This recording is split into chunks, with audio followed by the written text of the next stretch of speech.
కులదేవత అని అంటే మరి ఒక్కసారి ఆ పేరైతే మీరు విని ఉంటారు, కానీ దాంట్లో ఉన్న అంతరార్థం ఏమిటో ఒక్కసారి మీకు చెప్పేస్తాను. ప్రతి మానవుడు కూడా రోజు 4 దేవుళ్ళని పూజించాలి. ఏమిటా 4 దేవుళ్ళు అనగా కులదేవత, గృహదేవత, గ్రామదేవత, ఇష్టదేవత. ఏది మళ్ళీ చెప్పండి? కులదేవత, గృహదేవత, గ్రామదేవత, ఇష్టదేవత. ఈ 4 దేవుళ్ళను తప్పనిసరిగా పూజించి తీరాలి. ఏమిటి ఆ దేవతల్లో ఉన్న విశేషం పూజించడం వలన అనగా కులదేవత మనకి కన్యకా పరమేశ్వరి కులదేవత. ఇలా ఒక్కో కులానికి కొంతమందికి బ్రహ్మం గారు, కొంతమందికి శివుడు, కొంతమందికి ఇట్లా రకరకాల దేవుళ్ళు ఉన్నారు.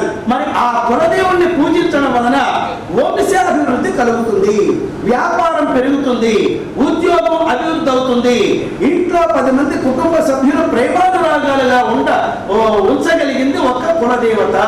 కాబట్టి ఆ కులదేవతను మనం ప్రతిరోజు పూజించాలి. కులదేవతను ప్రతిరోజు పూజించాలి. ప్రతిరోజు అమ్మవారి దర్శనం చేస్తే వ్యాపార అభివృద్ధి ఉంటుంది. అలాగానే అమ్మవారిని మరిచిపోతే వ్యాపారంలో నష్టాలు, కష్టాలు, బాధలు ఒక్కొక్కటిగా ప్రారంభమవుతాయి. పిల్లలు ఏజ్ పెరిగిపోయినా పెళ్లిళ్ళు కాకుండా అలా ఉండిపోతారు. అందుకే మీరు ఎప్పుడైనా ఇతర దేవతలను పూజించే కన్నా కులదేవతను పూజించి చూడండి. అతి త్వరగా ఇంట్లో శుభాలు జరుగుతాయి, కళ్యాణాలు జరుగుతాయి, వ్యాపారం జరుగుతుంది అనేటువంటిది కులదేవత అప్పుడప్పుడు మనకి గుర్తు చేస్తుంది కనుక. అలాగే ఇక రెండవది ఎవరు? గృహదేవత అంటే ఇంటి దేవుడు అంటారు. ఈ పేరు విన్నారా, వినలేదా? ఇంటి దేవుడు అంటే మన పూజా మందిరంలో పెద్దగా ఏ దేవుడు కనిపిస్తాడో ఆయన్ని ఇంటి దేవుడు అంటారు. కొంతమంది వెంకటేశ్వర స్వామిని పూజిస్తారు, కొంతమంది శ్రీశైల మల్లికార్జున స్వామిని పూజిస్తారు, ఆంజనేయ స్వామిని పూజిస్తారు. ఇంట్లో ఏ దేవుడు పెద్దగా కనిపిస్తాడు పూజ మందిరంలో ఆయన ఇంటి దేవుడు అంటారు.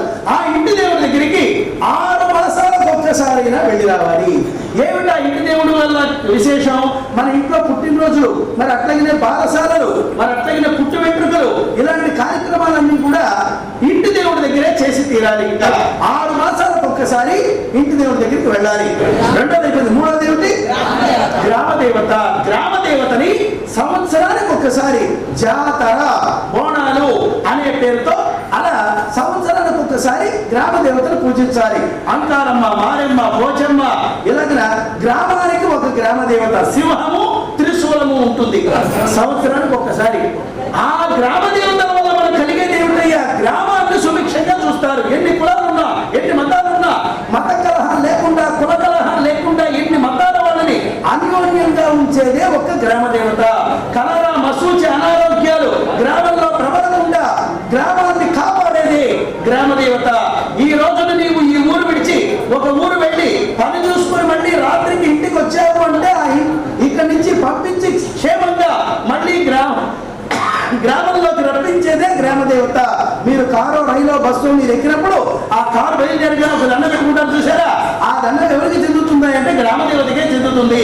అమ్మ నేను ఇలా పక్క ఊరు వెళుతున్నాను, మళ్ళీ నన్ను క్షేమంగా ఇంట్లోకి రప్పించమ్మా అని ఆ గ్రామదేవతకు నమస్కారం చేయడం వలన ఆ గ్రామదేవత మళ్ళీ క్షేమంగా మనల్ని ఇంటికి తీసుకొస్తుంది. లేకపోతే కాబట్టి ఆ ప్రకారంగా గ్రామదేవతకు సంవత్సరానికి ఒక్కసారి జాతరలు జరపాలి. ఒకవేళ అమ్మవారిని మరిచిపోతే ఏమవుతుంది? గ్రామదేవతను విడిచిపెట్టి కొంతమంది రాజకీయ నాయకులు కొన్ని ఎలక్షన్ల మూమెంట్ లో జాతరలు, బోనాలు, వాయిదాలు వేస్తూ ఉంటారు. అలాంటప్పుడు కుల కలహాలు, మత కలహాలు, ఒకళ్ళొకళ్ళు కొట్టుకోటాలు, రోగాల ప్రబలనాలు, రకరకాల మరణాలు ఇవన్నీ కూడా గ్రామంలో సంభవిస్తాయి. కారణం ఏమిటి? ఆ గ్రామదేవతను మర్చిపోవడమే. కాబట్టి గ్రామదేవతని ఎన్నాళ్ళకు ఒకసారి ఒక్కసారైనా పూజించాలి.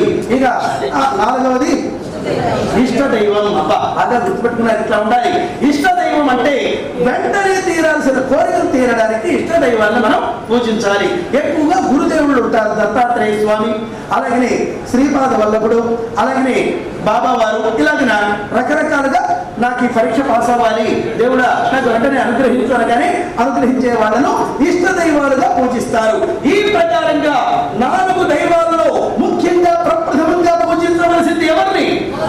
కులదేవతను పూజించిన అనంతరమే మనం ఇతర దేవుళ్ళను పూజించాలి. తల్లులారా, ఆ ప్రకారంగా ఇంట్లో ఉన్న కన్న తల్లికి నమస్కారం చేయకుండా పక్కింటి ఆవిడికి నమస్కారం చేస్తే కన్న తల్లి ఎంత బాధపడుతుందో, ఉన్న కులదేవత దేవాలయానికి వెళ్లకుండా ఎక్కడికెక్కడికో కిలోమీటర్ రోజులు ప్రయాణం చేసి అక్కడెక్కడో ఉన్న దేవుళ్ళను దర్శనం చేస్తే అలాగే ఉంటుంది. కాబట్టి తల్లులారా ఇతర దేవుళ్ళ దగ్గరికి వెళ్ళండి, కానీ ముఖ్యంగా కులదేవతను మరవద్దండి.